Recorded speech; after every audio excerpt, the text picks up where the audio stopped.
Ayan, hello mga kainday. Ganito rin ba ang mga pintuan nyo? Ginawang blackboard ng mga toddlers nyo? Ito na ang solusyon dyan, mga kainday. For the dikit serye nga tayo ngayon. Di ko akalain na ang ganda nito ha kapag natapos to.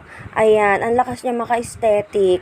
Ayan, medyo nahirapan nga yung partner ko sa paglalagay ng wallpaper kasi hindi lang kasi pantay yung pintuan namin. Kasi may time kasi na may pagkabaku-baku siya. Ayan. Pero ang ganda niyan pag natapos ha. Sa mga may gusto nga pala niya ng wallpaper na yan, sa ano ko lang siya nabili, sa Lazada ko lang siya nabili. Ayan, nagkakahalaga lang siya ng 110. Isang ano lang yung binili ko ha, pero ano na yan, sakop na yan hanggang front tsaka back ng pintuan ninyo. O, diba? Ang ganda niya.